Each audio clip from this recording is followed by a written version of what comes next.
Let me call this review session to order, and let me start by welcoming Bomi Zhang as our newest commissioner. She brings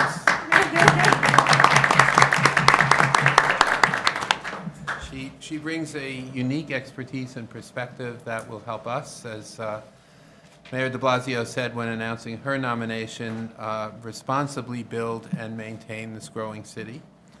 And let me tell you just a bit about her, and I am sure that given the recent challenges before us and the challenges ahead of us, you will all appreciate the relevance of her work to what we do. Bomi Zhang leads program activities in sustainability, resiliency, and homelessness at the New York City office of Enterprise Community Partners, Inc., a national provider of developmental capital and expertise to create affordable housing, where she conceived of, designed, and managed multi-million-dollar sustainable development projects. It's put in the past tense, but she still manages. Outside of her accomplishments at Enterprise, Bomi has served on the boards of Asian Americans for Equality and Green Home New York City, which she founded in 2004. She is a summa cum laude and Phi Beta Kappa graduate of the University of Georgia, and she has a master's in city planning from MIT, where she received the award as the outstanding contributor to the intellectual life of the department. So she has a very high standard and puts to shame the academic accomplishments of the chair, at least. So we welcome Bomi, who I know will be an important contributor to our work and provide a very valuable perspective as we implement the city's affordable housing plan and as we work with communities. So I welcome you, Bomi. And then, sadly, for me, and I think for all of us who have worked with her for many years, I want to extend my thanks, and on behalf of all of us, all of our thanks to Maria del Toro for her service as a member of this commission since 2007, so that's 7 years. Today is her last meeting. During her tenure, she has provided her thoughtful input to many of the most significant and transformative projects that this commission has dealt with over many years, including Coney Island, West Harlem, and certainly my personal favorite at the time, of course, Hudson Square, so I thank you. She has a long history in public service, including a very distinguished career at the YMCA, and before she worked as Director of Community Outreach before that, she worked as Director of Community Outreach for Manhattan Borough President Ruth Messenger, and had served as the Borough President's Deputy Director for Land Use. Maria is also extremely active in her church, and knowing Maria and her commitment to the city of New York, I know she will continue to play a very, very important role in the civic life of the community and the city as a whole. So I want to wish you the very best of luck.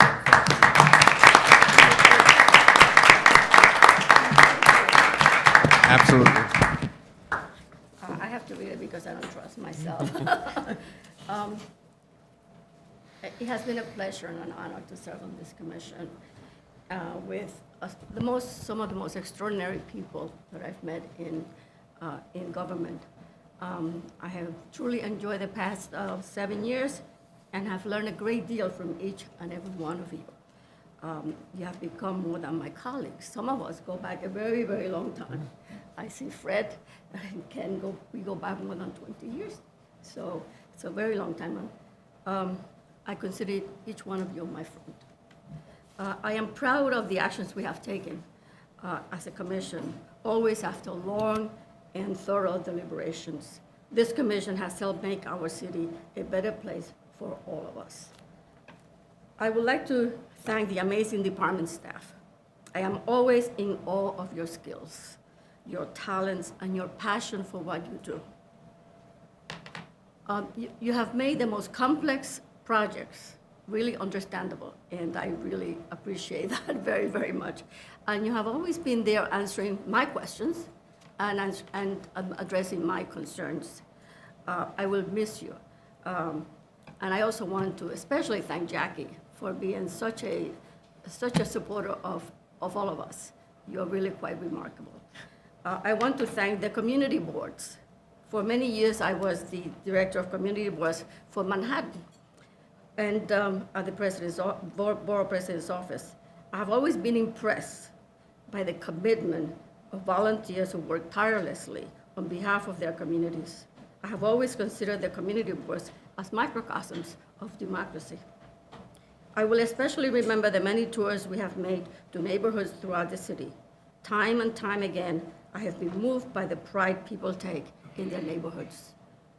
And of course, the many people who come to our public hearings, waiting sometimes for hours to have their voices heard. And I am proud that this commission has always given every speaker their due respect. Thank you, Chairman Weisberg. You certainly have a noble task ahead of you. And given your experience and what I know about you, I know that the commission and the department are in very good hands. The strength of this city is its diversity. If we are to maintain it, we need to ensure that all New Yorkers, rich or poor, regardless of race, gender, or ethnicity, can have an opportunity to live here, raise their families, and enjoy the city's bounty. Affordable housing is essential, and we need it in all parts of the city. I wish you and the administration every success. I am retiring after this. I have been blessed with a really remarkable career. I have spent many years teaching philosophy, which is my first love, at the City University, and then worked for the borough president's office, then as an executive at the YMCA, where I'm proud to say that I was able to help bring state-of-the-art YMCAs to underserved communities like the Rockaways, Coney Island, bring a YMCA to the Armory in Prospect Park, and some of the projects that are really just coming to fruition now for the YMCA. I am very proud of the work on this commission. It has really been a delight. And I will continue my work in the church as vice president of the Synod. I am working with 200 churches, some buildings that are very old, in a strategic plan, trying to plan how we can use these buildings effectively to help the city. And affordable housing is one of our priorities. So finally, I would like to thank Mayor Bloomberg for having appointed me to this commission. Thank you all.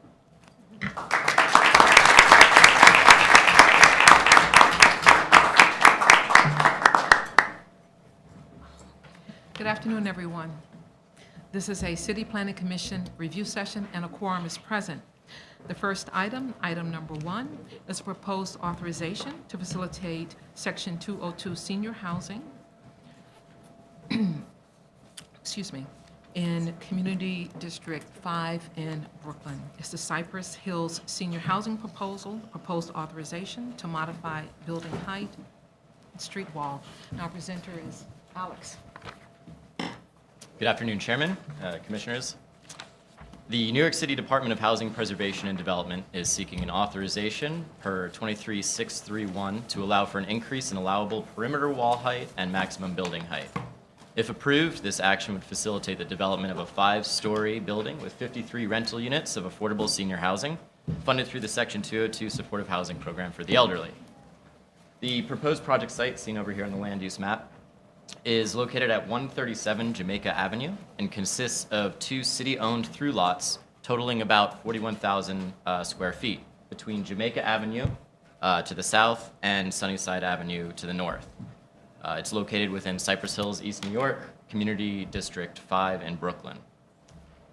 The district is currently zoned R4, which has an FAR of 0.75.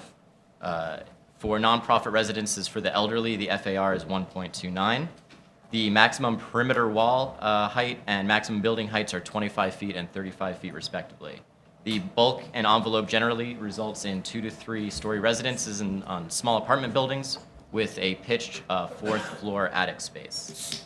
You can also see that C23 commercial overlays are located along Fulton Street and Jamaica Avenue.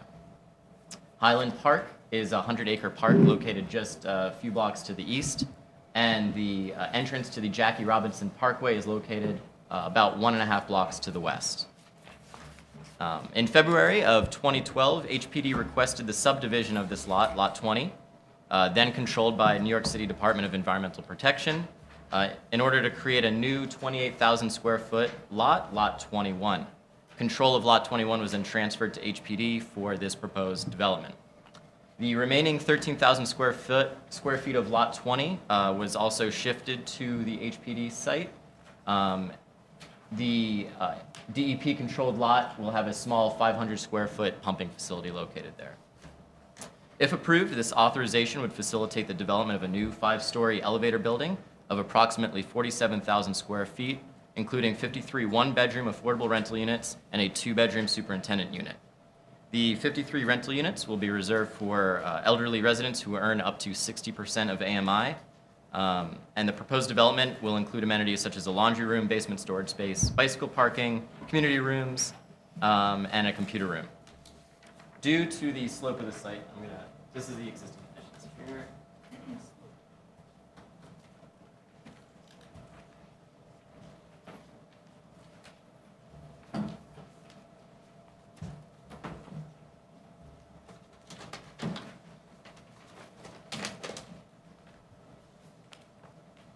So you can see that due to the sloping conditions, it rises actually from Jamaica Avenue to Sunnyside by about 22 feet. So they pushed the bulk of the building towards Jamaica Avenue, where it rises about 5 stories. The main entrance and lobby would be located along Jamaica Avenue. The parking garage and a shuttle bus storage or waiting area will be located towards the rear, where it will be somewhat located into the rise of the slope. The applicant is also proposing to seek LEED for home certification and to participate in NYSERDA's multifamily performance program, and will include planted accessible roof terraces, solar panels, high efficiency boilers, and Energy Star lights and appliances in every apartment. So in order to facilitate this proposed development, the applicant is requesting a zoning authorization to exceed the perimeter wall and maximum building height. The applicant has stated that due to economic and physical hardships of the sloping site, the building is situated as close to Jamaica Avenue as possible to reduce hillside excavation. The proposed development's floor area of approximately 47,000 square feet is still below the maximum 53,000 square feet allowed in this district. And I'll talk briefly about where it penetrates the perimeter wall and maximum heights.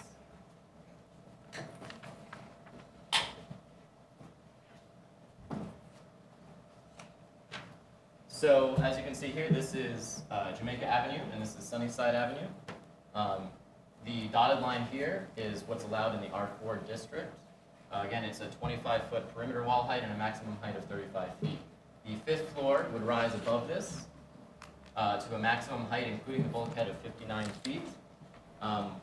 What they've done is they've actually set back off of Jamaica Avenue to allow for a front yard, and then it sets back off of Sunnyside Avenue for about 62 feet. So as you can see in the elevations, it's fairly consistent with existing bulk of the neighboring developments. And so in the maximum amount of penetration of the maximum wall height is about 22 feet. In addition to the authorization, the applicant has requested 2 mayoral overrides, which have already been approved. One is a reduction in the required parking spaces from 19 to 10, and they've included a dedicated shuttle bus loading and parking area, and a reduction in the required accessible open space from about 18,000 square feet to 15,000 square feet. What they've done is they've added additional terraces, shaded and sunlit companion seating areas, and planted trellises to around the sides of the property. As part of the UDAP accelerated process, site disposition has already been approved by the City Council and the Mayor's office. That's all. Questions? Ms. Delauss? Hi, how are you? Hi. Good. Just two questions, and obviously, if you don't know the answers, I'm sure we'll kind of hear back once it comes back, because it's going to be referred to the community board, I think, for input. And so one question I had is what level of discussion there might have already been with the community about the proposal and the zoning overrides in particular, considering the difference in height. And the other is if you happen to know whether there was an attempt to extend the affordability period beyond the 40 years that's discussed in the paperwork, considering the conveyance of public land.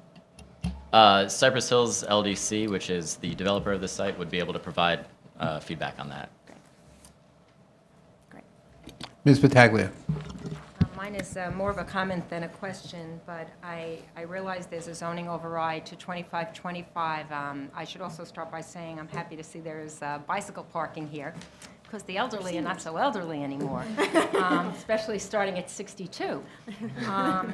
But I think, Chairman Weisbrod, we should look into the future at changing this particular zoning text for senior buildings, because my experience is, and I imagine Michelle's as well, that in senior buildings, the parking just is not utilized. It's a waste of really good space, so just something to look at in the future. Thank you. I think it's a wonderful development, by the way. Thank you. We are beginning to look at parking requirements, particularly for affordable housing, but for senior housing, that's probably a good idea as well. So, thank you. Mr. Dweck? Just a question. Is there going to be any services provided to the elderly here, or it's just housing? As part of the site plan, Cypress Hills LDC has proposed on-site services. They would be able to tell you more of the specifics about what that is, but they have reserved spaces set on the site plan. Right, thank you. Any other questions? Okay, this will be referred to the community board for 60 days, and we'll see it when it gets back, and I'm sure Cypress Hills will have answers to your questions. Thanks, Alex. Let's now move to item number 2, a Brooklyn pre-hearing application with respect to a proposed acquisition of property to facilitate the continued operation of a daycare center. That's item number 2, page 29. Our presenter is Anna. It's a Brooklyn pre-hearing application.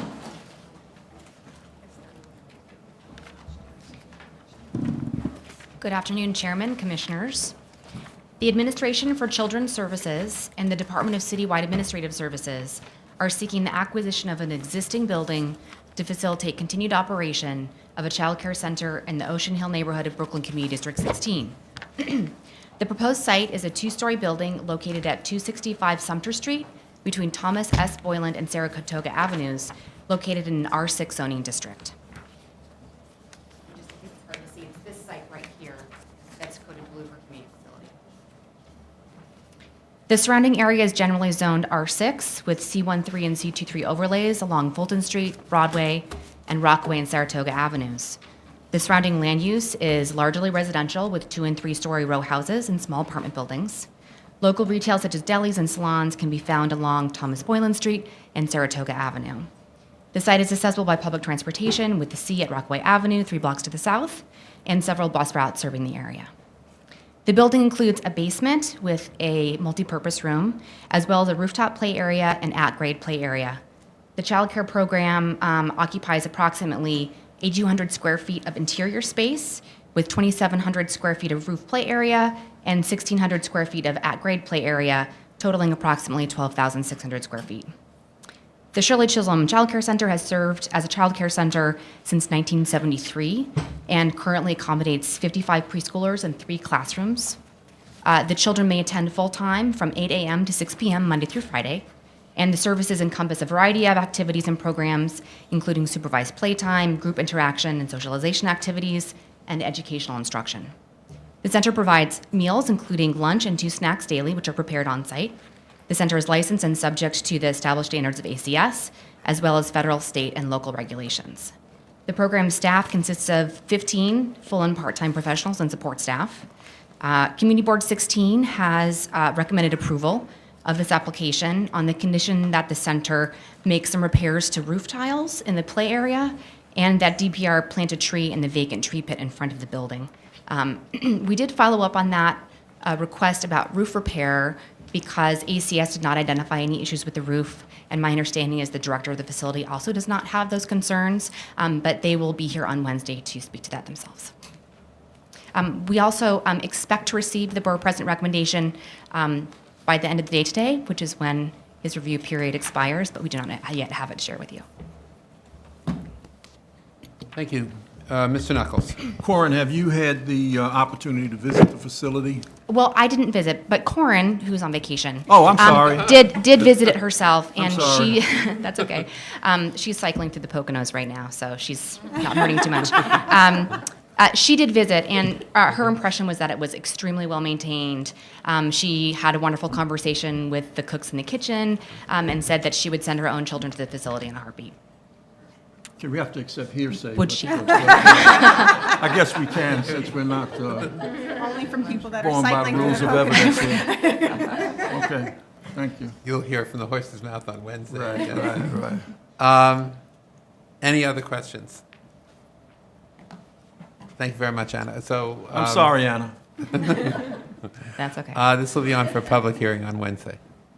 Anna also has the next item, item number 3, page 50. It's proposed site selection of property to facilitate the renovation of an existing building used by social service providers for the Brownsville Community Justice Center. Proposed site selection, Brooklyn pre-hearing item, item number 3, page 50, and Anna is our presenter.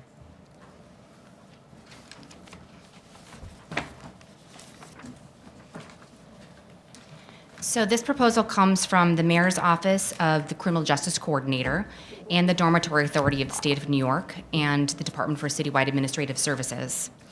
They're seeking a public facility site selection to facilitate the renovation of an existing city-owned building for use as a community justice center in Brooklyn Community District 16. The proposed development is a 3-story, 35,000 square foot city-owned building located at 444 Thomas Boylan Street. It's right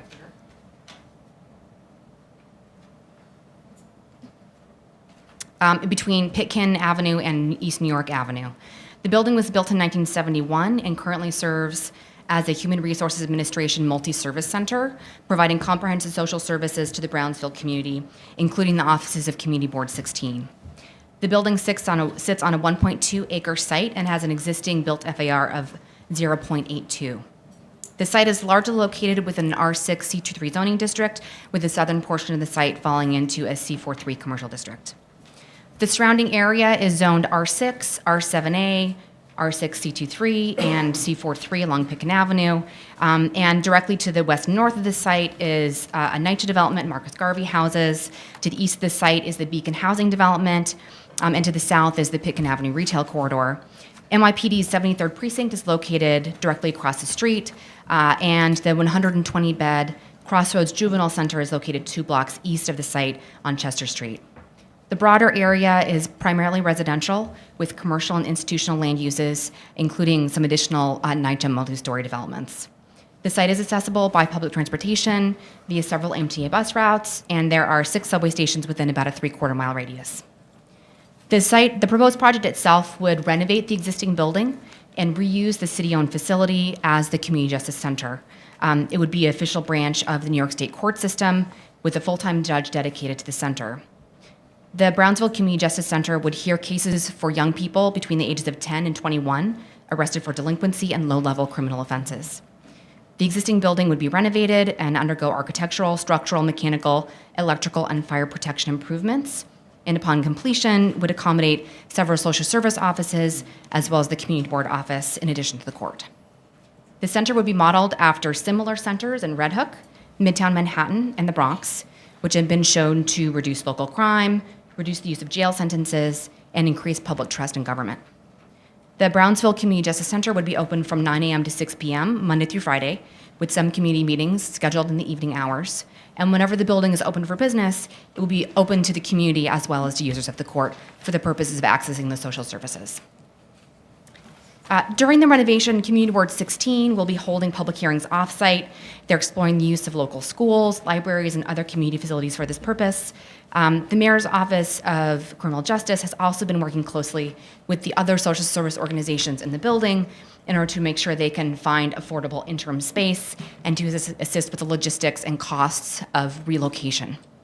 Construction is expected to start in January 2015 and would last approximately 16 months. Community Board 16 recommended approval of the application on the condition that the current nonprofit tenants be provided with financial assistance to cover the cost of relocation. The Borough President also held a public hearing and issued a recommendation to approve with conditions. The Borough President's conditions were that unused development rights from the site be transferred to HPD for use to develop affordable housing on the site, that minority and women-owned businesses be used as renovation contractors and subcontractors, that solar panels and green roof installation potential be assessed, and that economic assistance be provided to nonprofits in the building to assist with their interim plans. That's it, Anna? Well, we I was have, just, we have done a little bit of follow-up on the Borough President conditions. The Mayor's Office of Criminal Justice has reached out to HPD, and we've spoken to them as well in order to understand what the potential may be for use of the, close to 100,000 square feet of development rights that are not used on this site. As you can imagine, it takes a little bit of complex assessment to determine what the potential actually is, and we hope that HPD will be joining us on Wednesday to speak for themselves in terms of their assessment of the potential here. Mr. Marin. I have two questions. Is it the intent that affordable housing or some sort of housing would be built on this site or on a site somewhere else? I think it's really more that the potential be assessed. The site itself, it's kind of outlined here. The building does not cover the entire site, but it is kind of plunked in the middle of the lot. So I wouldn't want to assert that it would be possible to fit in an affordable housing building there. It seems like it might be possible, but that really has to be assessed in a kind of practical, detailed way. The adjacent parcels include a next development and privately owned property that already contains buildings, so the potential for transferring those rights off the site may be pretty limited. And then my second is, I know that one of the considerations that the Borough President outlines is that assistance be provided for relocating pertaining to nonprofit organizations that are presently leased at 444 Thomas Boylan, and that such entities be given preference to return. How feasible is that, given that this will be an official branch of the New York State court system? The intention is that any of the organizations that are currently in the building be accommodated in the renovated property. In addition, the Mayor's Office of Criminal Justice has indicated that they are working actively with these nonprofit organizations to help them find space that's at or below the cost they're currently paying, and also to cover relocation expenses from moving and that sort of thing. Thank you, Anna. Commissioner Gordon. Yeah. My question was answered. Okay. Any other questions? Thanks, Anna.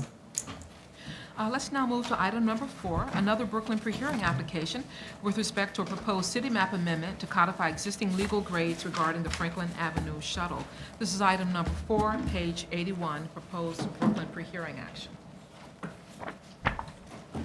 Now, presenter is Philip. Good afternoon, Chairman and Commissioners. Returning for pre-hearing review is an application by the Department of Transportation seeking an amendment to the city map. The proposed action seeks the modification of legal grades in the intersection of Empire Boulevard, Flatbush Avenue, and Ocean Avenue, and the delineation of a bridge easement in Brooklyn Community District 9. The action is being proposed to reflect the reconstruction of a bridge over the New York City Transit Franklin Avenue shuttle. The reconstructed sections of Empire Boulevard, Flatbush Avenue, and Ocean Avenue are all city-owned, mapped to a width of 100 feet, and the maximum change in legal grade over the reconstructed area is approximately 12 inches. A portion of the bridge structure passes through an existing 40-foot wide city-owned easement that will be delineated on the city map.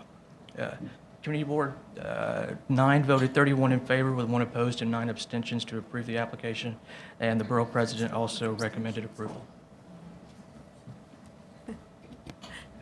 Any questions? Yeah. Unbelievable. Mr. Cantor. There were 9. It's my understanding there was a new Community Board members that chose to abstain. Yeah, that's a lot.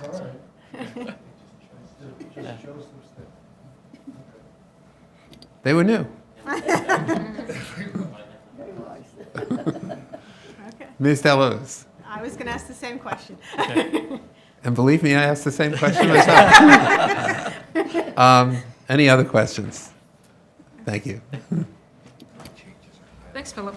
Let's now move to item number 5, page 88. It's a Staten Island non-ULURP post-referral application with respect to an authorization and City Planning Commission certifications to facilitate residential development and the subdivision of an existing zoning lot within the Special South Richmond Development District. Our presenter is Barry. We're on item number 5, page 88. Good afternoon, Commissioners, Chairman. This is a non-ULURP application for Special South Richmond Development District actions to facilitate the development of 35 two-family homes within an R3X zoning district within Special Area LL stands for large lot within the South Richmond District. If you recall, this application was referred to the Community Board on July 23rd. Oh, yeah. And it was presented in conjunction with a related application for Gateway Cathedral, shown on the aerial. This development is proposed in the southern one-third portion of the Gateway Cathedral site. And while it was referred at the same date by the Commission that the Gateway Cathedral special permit application was also certified, this application can now proceed separately from the Gateway application because it can be approved independently. The Gateway Cathedral application, if you recall, relies on this subdivision to go through. That's part of this application. The Community Board held a special meeting on July 9th and recommended that the Commission approve the application, and also commented that they were pleased with the large lots. They also took the opportunity to comment that they prefer private road widths of 38 feet. The private road width proposed here is 34 feet. We followed up with the Community Board, and they believed that the fire department would not allow parking on both sides of the street if the road width was 34 feet. That in fact the fire department would allow parking on only one side. We conducted additional research in the fire code and found that in the most recently updated fire code as of April 2014, the fire department does permit parking on both sides of the street for a 34-foot wide private road. Therefore, the primary concern that the Community Board expressed to us is, we feel, resolved. Are there any other questions? Questions? Thank you for looking into that and for the thorough explanation. Thank you, Barry. This will be scheduled for a vote? Yes. Okay. Thank you, Barry. Thanks, Barry. Let's now move to item number 6, page 112, a Queens pre-hearing application with respect to the proposed Astoria Cove development, which involves zoning map and zoning text amendments, city map amendments, special permits, authorizations, and chairman's certifications to facilitate a new mixed-use development, including affordable housing along the East River in Astoria, Queens. We may just need 1 second to get our logistics together here. We have a PowerPoint presentation.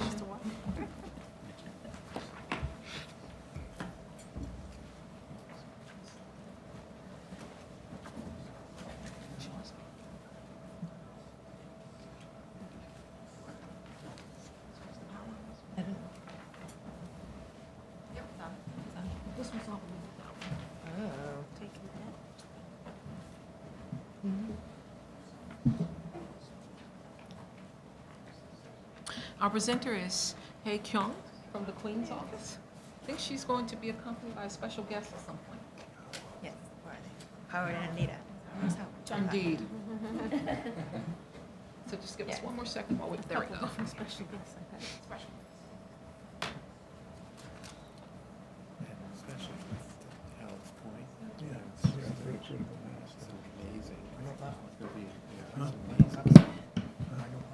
Good afternoon, Commissioners. This is a pre-hearing discussion for the Astoria Cove Development Project. The presentation will be made in 3 parts. First, I will review the certified proposal, including the requested land use actions, and the review by the Community Board. Then, I will explain the changes made in the modified applications that were filed in early July, along with the Queens Borough President's recommendations.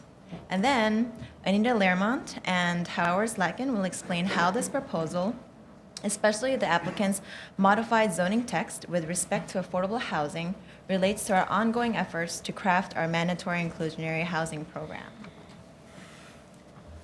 The project site is located in the Pot Cove section of the Hallett's Point Peninsula in Astoria, Queens, Community District 1. The Hallett's Point Peninsula juts into the East River with close proximity to Roosevelt Island, the Borough of Manhattan, and Reynolds Island. Lying along the East River, the Hallett's Point Peninsula is surrounded by pockets of open space and parks. On the Queens waterfront, Rainey Park and Socrates Sculpture Park are south of the peninsula. Whitey Ford Field is on the western end, and the 65-acre Astoria Park is just to the north and east of it. Right at the waterfront, looking towards the RFK and Hellgate bridges, the project is generally bound by the East River to the north, 4th Street to the west, 27th Avenue to the south, and 9th Street to the east. The site has a unique topography. The shape of the cove shelters the site from strong river currents. A large portion of the site is above the 100-year floodplain, and its grade change of roughly 39 feet in slope between the shorelines and 27th Avenue should protect the site from sea level changes. As many of you are now familiar with through visiting the site, it is rather disconnected from the rest of the Astoria neighborhood, in actuality of the street network and land uses. The street system accessing the site consists of 4th Street, which dead ends at its western edge, here, and at its western edge at 26th Avenue, which dead ends at the middle of the site, which is right here. To the west of the site, between 26th and 27th Avenues, are warehouses and light industrial buildings, and some 1 and 2 family detached houses. South of 27th Avenue is the 27-acre Astoria Houses campus. The 20-block Old Astoria neighborhood east of the site is a well-established residential community with a broad mix of housing types. The following are 2 street views showing the portions of the development site. At the dead end of 4th Street, the street curves into 26th Avenue, and the site is seen on the north side of the avenue. Next to the site, you can see the 23-story Shore Towers residential development in the upper portion of the photo. 26th Avenue runs east and west and dead ends in the middle of the project site at a gated entry exit. On the hill above the site and to the left of the avenue, you can see the 15-story Goodwill Terrace apartment building, which adjoins the southern edge of the project site. Because the street system is so important to reconnecting the neighborhood to the waterfront, the project proposes to extend 4th Street to the shoreline and 26th Avenue between 4th and 9th Street. A pedestrian walkway is proposed as a connection between 27th Avenue and the shoreline. Public bus transportation is provided by the MTA's Q18, Q102, and Q103 lines shown in blue. The closest subway service is provided by the N and Q lines, located about 9/10 of a mile from the site on 30th Avenue and 31st Street, which would be over here on the slide. As you probably are well aware, another large-scale development is also proposed on the peninsula. The 9.7-acre Hallett's Point project was approved in October 2013.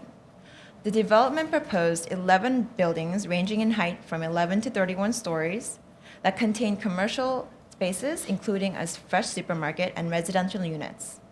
The project would produce approximately 2,400 units and 483 permanent affordable housing using the Inclusionary Housing bonus program, including 340 affordable units on the Astoria Houses campus. The project would also provide extensive publicly accessible open space along the waterfront connecting Hallett's Point Playground and Whitey Ford Field. The Astoria Cove site is largely not zoned for residential uses. The project area north of 26th Avenue is zoned M1-1. Lots along the waterfront in this M1-1 section contain warehousing and light manufacturing buildings, shown in the light purple.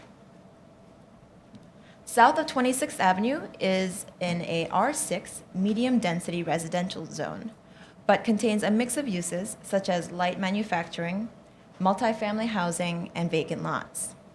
In 2010, the 238 blocks of Astoria neighborhood to the east of the project was rezoned to encourage mixed-use, moderate-density development along the wider and commercial corridors and at transit hubs such as Vernon and Astoria Boulevard and 21st Street. In addition, the Inclusionary Housing Program was applied to Vernon Boulevard and 21st Street to provide incentives for the creation of affordable housing units. To date, no one has used these incentives. So orienting you to the site, north is now to your right. As I've explained, the proposed Astoria Cove large-scale plan seeks to transform an isolated section of the Astoria waterfront and connect it with existing surrounding neighborhood by reconnecting 26th Avenue between 4th Street and 9th Street and extending 4th Street to the waterfront and a private street running along the shore to 9th Street. This network also includes a pedestrian muse that emphasizes walkability around the waterfront and buildings. I'll walk you through the open space and landscape program first, which remains unchanged between the certified and modified applications, and then walk you through the program of the certified proposal and follow with the recommendation of the Community Board 1. And then I'll explain the modified application and the Borough President's recommendation on it. The proposed large-scale development is designed to facilitate public access to the waterfront and to connect the street system to the water.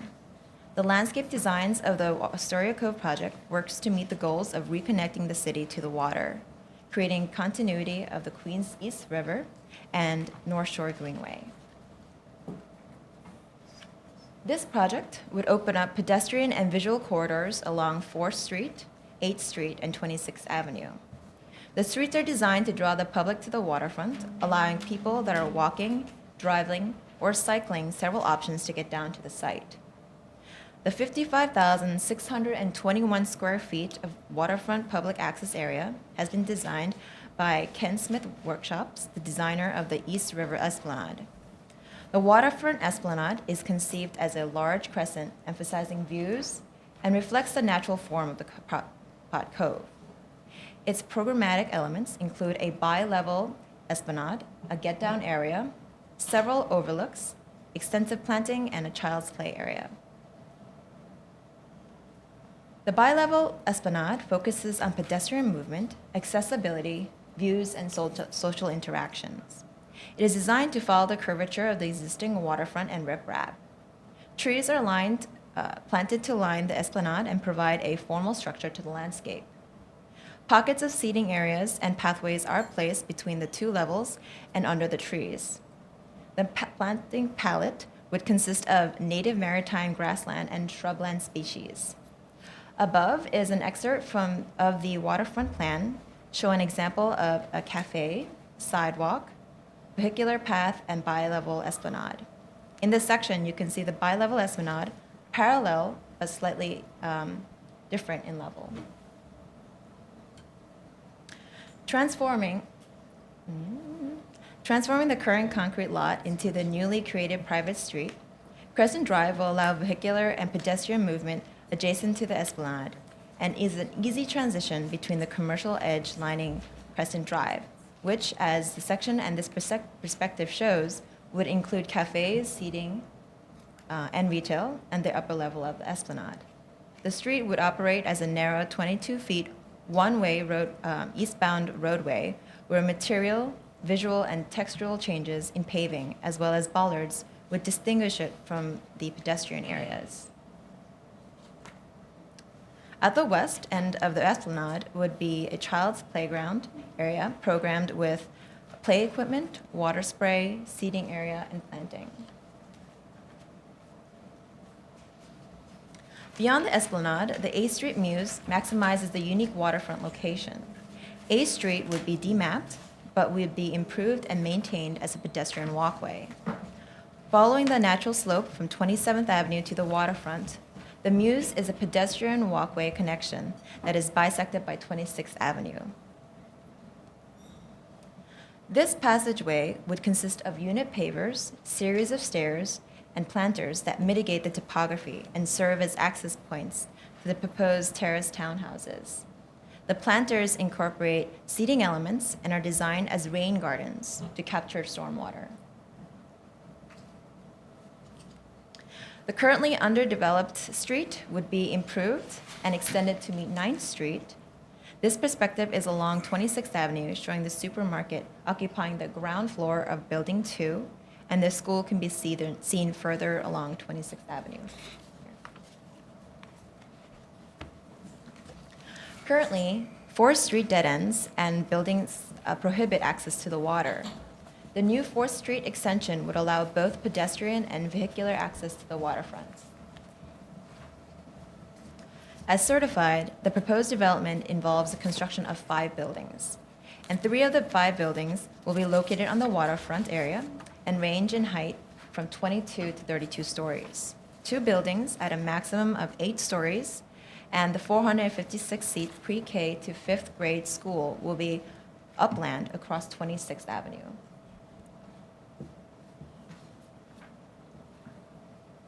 As certified, the project would provide approximately 54,000 zoning square feet of ground floor commercial spaces, shown in the orange, including a 25,000 square feet fresh supermarket in Building 2.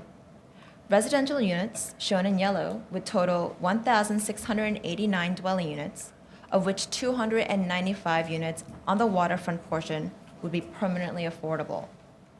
Accessory parking for all uses would total 900 spaces. The project is planned to be completed in 2023 and constructed in 4 phases. The upland portion would be completed in Phase 1 as market rate units. The 3 other phases on the waterfront would each be market rate and affordable rate units. Phases would start at the eastern portion of the site, south on the PowerPoint here, and move westward. Each phase of the waterfront would provide a portion of waterfront public access. The school will be part of Phase 4.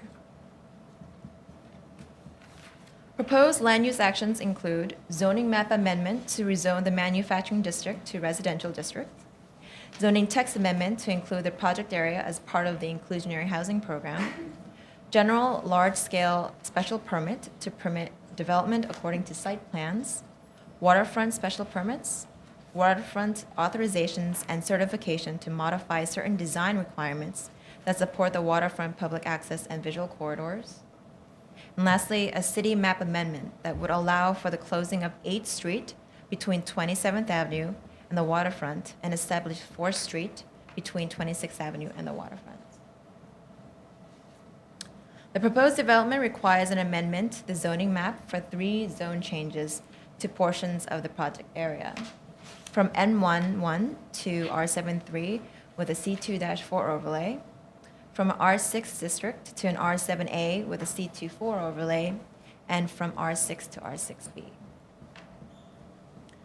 The zoning text amendment, as certified, included only the R73 portion of the project area as part of the Inclusionary Housing program. As a result, the proposed development in the R73 portion of the site would provide 20% of the non-ground floor area generated on this portion of the site as permanent affordable housing for a total of 295 units. This would have amounted to 17% of the overall non-ground floor area for the entire project. A general large-scale special permit has been requested to facilitate the development indicated in the site plan. One of the requests would transfer floor area from the upland lot to the waterfront lot in order to achieve the transition of lower buildings into the upland context. Other requests include reducing minimum distance between buildings, waiving courtyard requirements, and extending the vesting terms of the special permit from 4 to 10 years. As certified, the waterfront special permit would facilitate the modification to the building's envelopes in connection with height and setback. Specific examples of requested special permit include increasing of allowable building height of 185 feet to range from 222 to 320 feet for 4 of the building towers shown in pink. Waterfront authorization actions would modify certain design requirements to support the phased development and design of the waterfront improvements, such as placement of bike racks along 4th Street and 9th Street. And a chairman's certification would confirm compliance with all other requirements for the waterfront public access area and visual corridors. Lastly, a city map amendment would establish 4th Street between 26th Avenue to the edge of the proposed waterfront esplanade, and to eliminate the unbuilt section of 8th Street from 27th Avenue to the water to facilitate the pedestrian mews. 8th Street mews and Crescent Drive would be public access easements areas written into the restrictive deck. Because it is such a large and complicated project, the potential for significant adverse impacts has been carefully analyzed in a draft EIS. The potential for impacts have been identified in the 5 listed categories. Mitigation strategies are being verified for each impact in order to prepare for the final EIS. On June 17th, Community Board 1 passed a resolution to disapprove the certified application with conditions. The recommendations are included in your briefing package. These issues included increasing affordable housing units from 20% to 35% for low, moderate, and middle-income households, distributed throughout each phase and located solely within the project area. Residents of these units should have access to all building amenities. Increasing parking spaces from 0.53 to 1.5 per dwelling unit, with dedicated spaces allocated by use, and 1/3 of the spaces should be self-park, not attended. Traffic concerns during construction could be mitigated by barging materials to the site. They also encouraged the developer of Astoria Cove to work with the Hallett's Point sponsor and EDC to bring ferry service to the area. They also recommended construction of the school should be mandatory in an early phase, and that prior to construction of the school, the site should be used for a new recreational center. They suggested a portion of the commercial space should be used for early childhood programs such as Head Start. Job opportunities from construction to maintenance, retail, and security should be made available for local residents. The developers should work with the construction and building service trades to provide apprenticeship positions. Lastly, the applicant should work with Con Ed and DEP to ensure the infrastructure is adequate to support their project needs. These concerns were addressed by the applicant in their response to the Community Board recommendations, also included in your package. So during the ULURP process, a modified application was submitted on July 18th by the applicant in response to concerns voiced by the Planning Commission at certification and by the Community Board. The applicant's modified zoning text amendment is intended to make this project more consistent with the direction of the mayor's 10-year affordable housing strategy and respond to Community Board 1's concerns. It incorporates a mandatory inclusionary housing requirement with the development of residential floor area conditioned on the provision of affordable housing based on a rationale that such a requirement is important to achieving economically balanced communities where large-scale development will occur. The modified application extends the inclusionary housing area to encompass the proposed R73 and the R7A and R6 portion of the site. Redevelopment of the proposed R73, R7A, and R6B portions of the site will no longer be allowed to use the optional base FAR. Written into the restrictive deck, if they want to build any residential, they must have affordable housing. In addition to extending the inclusionary housing designated area to include R73, R7A, and R6B portions of the site and mandating a minimum of 20% of the proposed housing be permanently affordable, the modified application also allows the option of providing a mix of moderate or middle income tiers along with the low income tiers, if an increased share of floor area is made affordable. This gives the developer the opportunity and flexibility to mix income tiers and increase affordable units. Additionally, while the applicant is opposing that all the affordable units in the project would be provided without public subsidy, the proposed text amendment provides that in the event that public funding is used, the Commission, in consultation with HPD, may determine that a share of the units supported by public funding shall not be used to satisfy the inclusionary housing requirements. With the addition of R7A and R6B as part of the inclusionary housing designated area, the FAR from the R7A and R6B increases the total residential floor area by about 32,000 square feet. The additional floor area increases the overall residential units, dwelling units from 1,689 to 1,723. The amount of floor area devoted to affordable units increases from approximately 282,000 square feet to approximately 330,000 square feet, which results in an increase of affordable dwelling units from 295 to 345. This is also shown in the chart and included in the page, I believe, 115 in your briefing package. The other aspect of the project, such as commercial, school, public open space, and parking remain the same.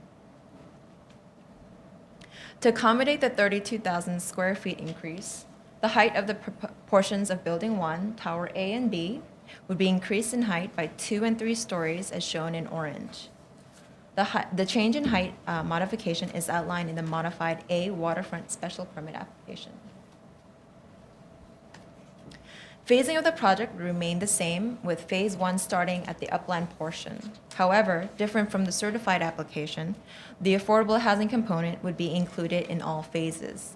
Initially, there was no affordability in the first phase. In response to Community Board 1's concerns, Phase 1 will have affordable housing. In the modified application, 20% affordable housing space will be included in Phase 1, resulting in 110 market rate units and 28 permanent affordable units for low-income households. On July 30th, Queens Borough President Melinda Katz submitted a recommendation that recognized the importance of the modified zoning text as setting a precedent of a developer committing to providing mandatory affordable housing units without public subsidy. Nonetheless, she recommended disapproval of the project based on several factors. Her recommendation is included in your briefing package. Her issues included that the project should provide prevailing wages for construction workers and living wages for permanent workers on the site, increasing affordable housing units above a 20% rate, and units should be affordable for current Astoria residents. Increasing bus service, adding new stairs and turnstiles at transit stations, and the project should provide shuttles to alleviate transit impacts. She encouraged the onset of ferry service to Astoria. She also recommended construction of the school should be in the earliest phase. It is worth noting that the borough president's concern about transit service and the timing of the school construction have been identified in the draft EIS and are the subject of ongoing analysis for preparing for the final EIS. The BP and Community Board interest in getting ferry service started in Astoria will be addressed as EDC undertakes preparing a scope of work for a feasibility analysis of providing a ferry stop in this portion of the Astoria waterfront. Now, Howard will speak about the modified application and how it addresses our efforts to craft a mandatory inclusionary housing program. Thank you, Head Kim.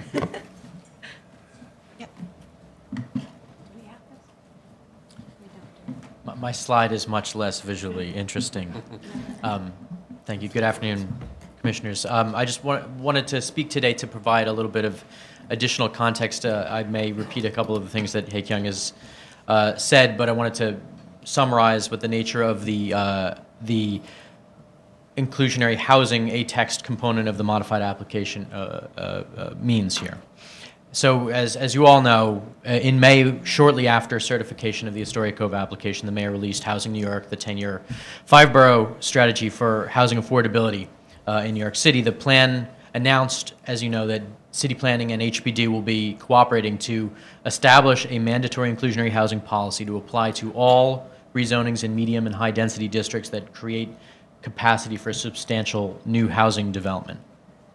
City planning and HPD have begun work on the study that's required to establish the foundation for this program, to establish its foundation in land use policy. The study is due to be completed this fall and will ultimately result in a proposal for a zoning text amendment to enact a mandatory inclusionary housing program.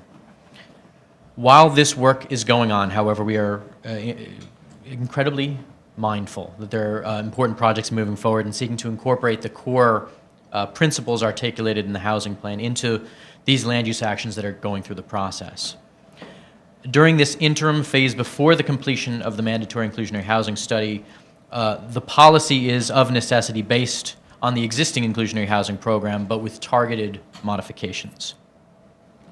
So following the release of the housing plan and also following the comments from the Commission at certification of this set of applications, the department spoke to the applicant for Astoria Cove about modifying their proposal to reflect key priorities of the housing plan. And the modified application that they filed, as Hae Kyung has summarized, and I will repeat concisely, incorporates several important features. First, it imposes a mandatory rather than a voluntary inclusionary housing requirement on the project. This means that the development of residential space is conditioned on meeting the requirements of the inclusionary housing program, and this holds for each phase of the proposed development.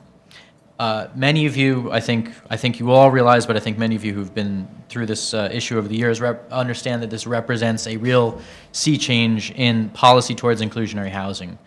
It also represents a key assurance that the housing created through the large-scale development will serve the needs of New Yorkers at a range of income levels and not just those who can afford market-rate housing. This is particularly the case because so much of the project site is not within the 421A geographic exclusion area. The modified application also provides for limitations on the use of public subsidies to support the required affordable housing. This supports the city's goal of using subsidies where they're most needed, where they can provide for additional affordable housing or deeper levels of affordability. And as Hae Kyung noted, the applicant is currently proposing to provide all units without public subsidy. The modified application also provides options to reach a variety of income levels, including a mix of low, moderate, and middle-income housing, with more affordable housing required if higher income levels are targeted. While this set of changes represents an interim approach and is based on the outlines of the pre-existing program, the resulting requirements are at least as aggressive as any inclusionary housing program in the country. A minimum of 20% affordable housing required, with as much as 25 or 30% affordable required depending on the income levels that are targeted, and additional affordability if subsidies are used to produce that affordable housing. The department, while it's conducting the further analysis necessary to establish the broader program, sees these changes as a strong interim measure while that broader program is under formulation, and can answer questions together with Hae Kyung about this. Thank you, Howard. Questions on, I'm surprised there are any questions, so we'll start with Ms. Battaglia. This is pretty remarkable, I have to say, and I'm really glad it's happening during my tenure here. Does this modified text for mandatory inclusionary housing only apply right now to this particular development? Yes, this is strictly, the applicability of this text is limited to the proposed action. And my second question, believe it or not, does not have to do with affordable housing, but I'll still present it, and I imagine if there's not an answer to it now, the applicant will be able to answer it on Wednesday. The applicant did provide some responses to the issues raised, and one of them was that shuttle service, because public transportation is pretty far from the site, 9/10 of a mile. My question really is, and I'll throw it out there, whether or not you know the answer, if that shuttle that the applicant committed to is for the life of the project. I do not know the answer right now, but At least it's out there. yes, the applicant's here and they will answer it on Wednesday. Ms. Delauze. First, I just want to second Commissioner Battaglia's point about, and presenters' points about this being a pretty significant step forward. And with the first mandatory text, that is definitely very, very significant. I don't know how much this particular site will share in terms of characteristics with other things that we might be looking at in terms of applying the mandatory inclusionary zoning. So I do want to be sure that we kind of focus on a couple things that might be different about this particular project. And the questions I have, and you may have the answers and you may not, but I'll throw them out there, and Wednesday I'm sure we'll hear answers, if not today. I have a question about how long the current owner has owned the site, because I know that often is brought up. Land costs are a big function of the total development costs, and I'm sure may impact on level of flexibility that the developer perceives they have in meeting additional community concerns about affordability. So that's one question I have. And then this particular slide, which I've now written all kinds of notes on, is very helpful, and I think especially given the text language that Howard reviewed, and specifically allowing, as it relates to the middle income portion, it would be helpful to have a follow-up matrix that lays out the level of affordability at the different AMI levels, using the base situation, 20% required, no subsidy, and then how that would change if other subsidies might be used and/or square footage might be swapped out. I don't know if that's clear enough. I think I understand. So one of the things is, if you're reading the zoning text, there's like a mathematical formula written in words here, which is a little bit Right. Be nice in a matrix. It makes a lot more sense if you write it in Spreadsheet. as an equation. Right. But the basic idea is that it's consistent. This is a part of the program as it applies elsewhere in the city. Is that in essence there's kind of an exchange rate set up between how much credit you get for a moderate income versus low income versus middle income unit. Exactly. And what it amounts to is essentially the same formula that's been used previously, which is if provided all at low income, it's 20%. If you provide 10% low income, then you'd have to provide an additional 15% at moderate, and that's the way that Right, I understand that. it plays out. I think one thing that would be helpful as well is a piece of information just about AMI for the community board, AMI specifically for this part of the community board, what the rents are for the community board, what are the average and median rents for this particular portion of the community board, because I think I venture to guess that allowing middle income units to be a higher percentage would actually be above market in this area. I don't know that for sure, but I believe that might be true. And so I think that's something we should be cautious of, especially if again, going to the borough president's comments about, this community board bearing most of the brunt of the impact and wanting to ensure that those that are most directly impacted have the most likelihood of benefiting from the affordable housing that's provided. That seems a reasonable point.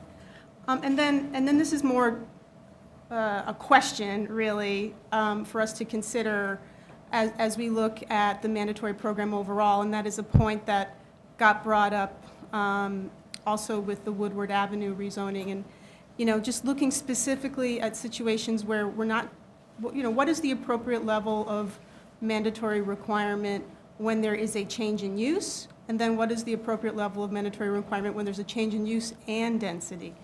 And I think that's something that we should, and it's probably something that's being studied as we speak, and we'll hear more about when those studies come back. But I think that we're really talking about two different things going on in this situation, and they're both quite significant. And I look forward to Wednesday.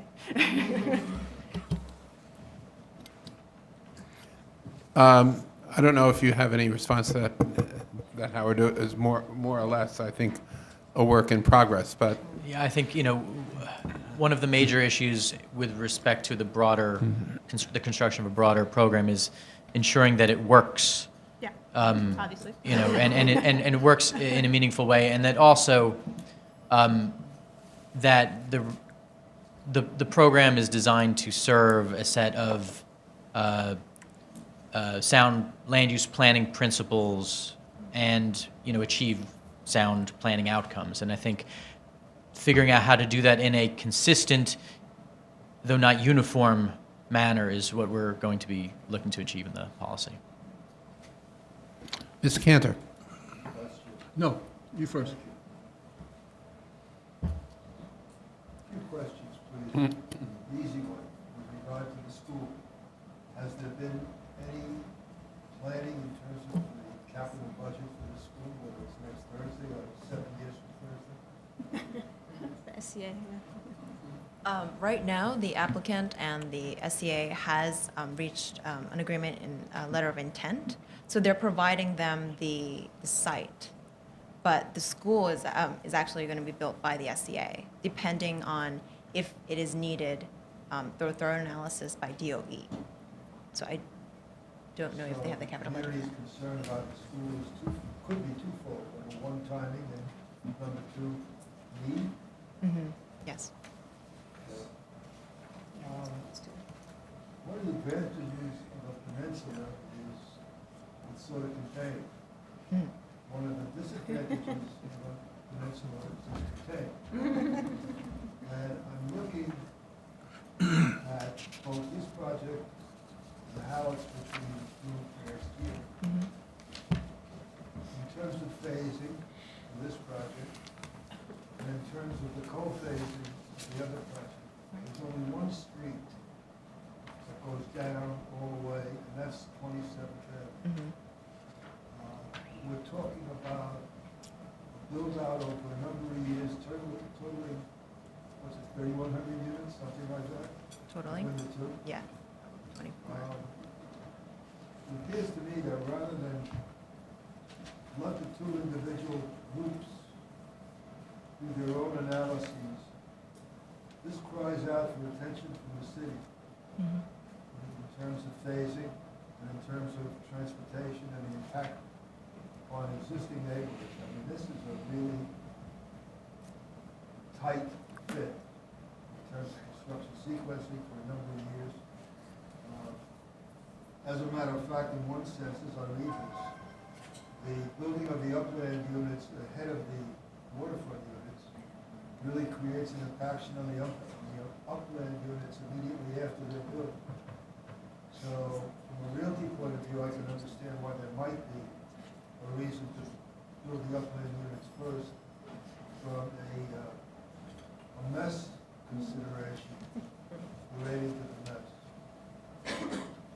I don't know what part of this was a question, what part was a soliloquy, but I wanted to put it out there. We'll take it as a comment to be explored. How's that? Mr. Knuckles. I just had a question on Shore Drive. Is that going to be a private street or a public street? It's a public street. It's a private street. It's a public. It's a public street? Yes. Okay. But it's privately maintained. Public, privately maintained. Okay. Ray. Sorry. Clearly understanding this. Okay. It is a private street, privately maintained. We're not mapping it, no. So, Okay. yeah. So it's publicly accessible, the public will have every rights to it. Right. Just like they can on other private streets, drive and visit, their neighbors that live on private streets. But there's just providing the connection between 4th Street, which is mapped from where it stops down 26th Avenue to the waterfront. And then the private connection is Shore Drive to 9th Street. Okay. So in terms of, and I don't know if they've worked out this level of detail, but around the waterfront access, will that be for a finite period of 18 hours, 12 hours a day, or do we know what that's going to look like? Always open. Always. There's no ability for it to not be open. It's going to be just a physical paved area right next to 2 public streets. I see. Thank you. Publicly accessible. Any other questions? Ms. Delos? Would you mind repeating the portion you shared about EDC's study in the ferry service and how that, what the timing of that is relative to the questions that the community has about ferry service? There is no timing yet. The study has been scoped, but the actual timing is still to come. It's awaiting several things, including the actual closing for the Hallett's Point developer, because they were part of the reason why EDC identified the need for the study. Mr. Cantor? If I may, Mr. Chairman, with regard to transportation, is the study being done as if this was the only project going up, or is the study being done incorporating what's going on in the neighborhood? All potential. Which study are you talking about? The FEDS? Transportation. Well, the transportation study that was done in the environmental review anticipated all of this development, all of the Hallett's Point development, plus what's called background growth. So there certainly was a robust analysis of future developments, not just the project. And I believe, with respect to the ferry service, the EDC study is looking at the total demand in the area, obviously, not just the demand from one specific project. So the more demand there is, presumably the more feasible ferry service becomes.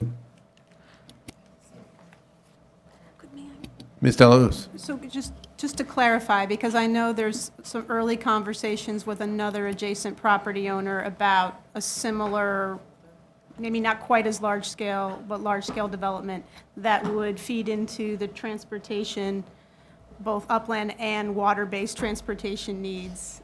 Do you know whether or not that particular project is part of the background?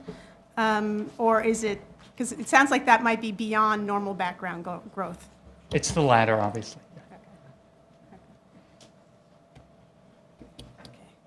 Any other questions? We look forward to a lively hearing on Wednesday. And thank you, Hae-Kyung and Howard.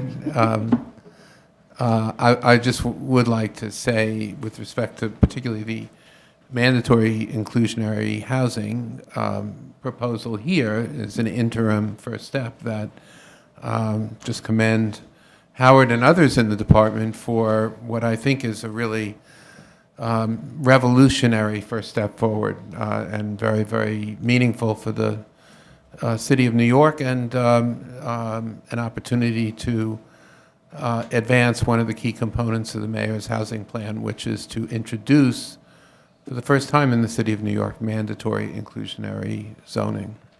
So thank you, Howard, and others.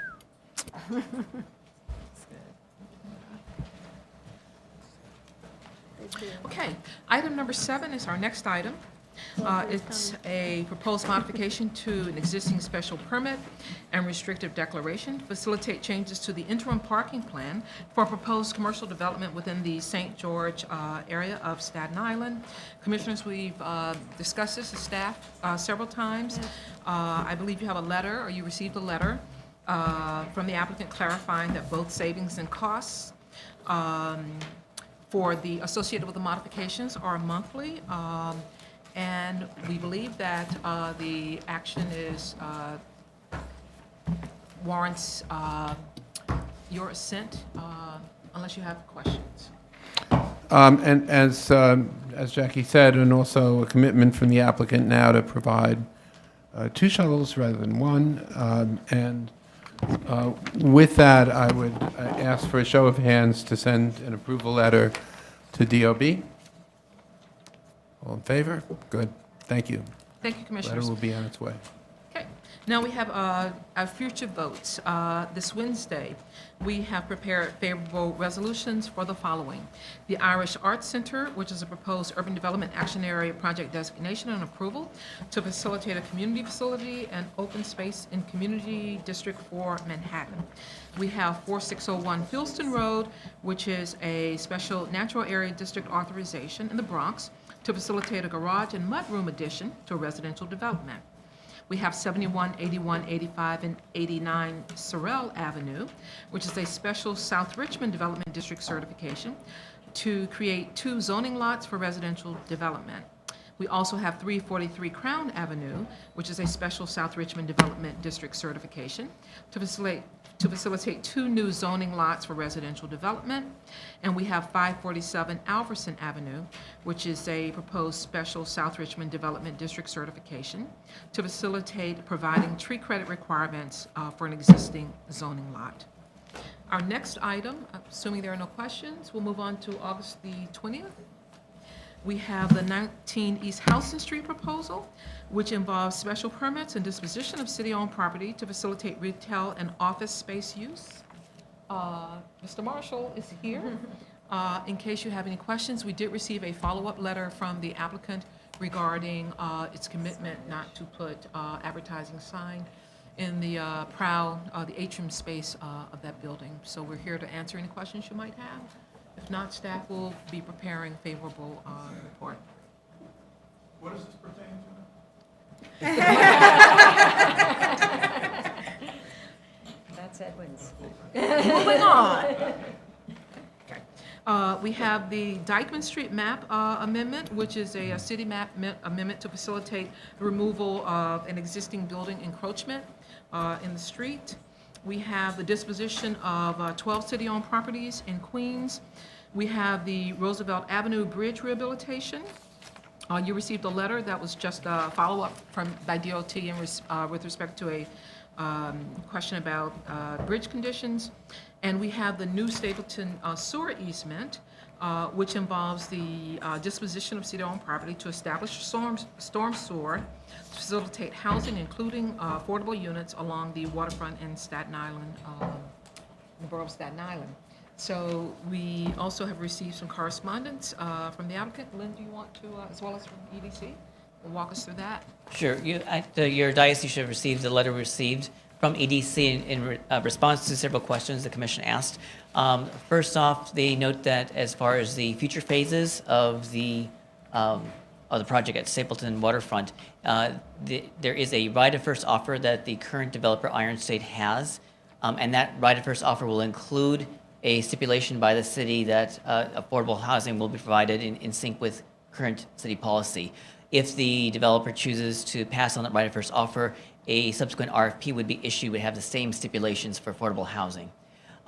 Secondly, the commission asked about what does the retail look like on the street presence on Front Street, and I've got a chart that I guess Kirsten will get, but you've got it in your package also, that demonstrates the rendering as requested. What this is actually looking at is the retail that goes from Front Street to the waterfront, a continuation of what's happening on Stapleton itself. And then thirdly, there was a question regarding what is the, how does the average income in Stapleton compared to the targeted AMI for the project itself. The targeted AMI is 60% of AMI, and it's noted on page 2 of the letter. And actually, if you notice the community district information they provided for Community District 1 in Staten Island, you note that the comparable average income of $44,680 is comparable to the 60% of AMI that they're actually going to be targeting for their product. May I? Sure. Questions to Lynn? Ms. Delos. I will also note that over 55% of the population is less than 50% of area median income. So, I mean, it's great that a small band of people will benefit from this, but it would be obviously more beneficial to have units that are at 50% of AMI or lower so that a greater number of people could benefit? Well, I think, as we've noted going through this process, the agreement, actually the sale of this site was concluded a long time ago, and our role here is extremely limited, and obviously we have no real ability to look at the provisions of that transaction retroactively. However, I do think that EDC's commitment to look at the future phases of this project augurs well for the points you're making. So, Thank you. Ms. Battaglia? I also want to say that although I'm a little bit disappointed that none of the units will be marketed to people at 40% of AMI and lower, I'm happy to see that it's 60% and not 80%, although, you know, but the one thing we all have to be aware of is if 60% is the max, that doesn't preclude people at 40% of AMI from participating. And I think this administration's challenge is to how they will, and I said this to Commissioner Bean when she was here, how you will achieve the milestones for reaching out to those populations at 40% of AMI and 30% of AMI. And I think some of it may require subsidy. And that's what we are looking at as we move forward in order to achieve all the goals, you know. So just wanted to say that. Yeah, and let me just say, with respect to that, one of the potential advantages of the mandatory inclusionary zoning program is that it potentially can generate units that are affordable but don't require subsidy, so that the subsidy available, of which there is a limited pot, can be targeted and deployed in a much more strategic way. That's a. That's the idea. Thank you, Len. And with that, I will call the session to a close, and close again by just noting the extraordinary service of Maria del Toro and how much you will be missed, and how grateful all of us and the citizens of New York City are for your service over 7 years and your contribution. So thank you.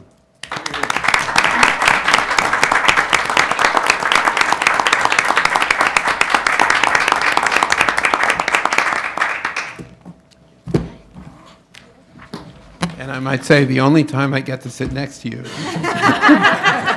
Yeah, right? Yeah.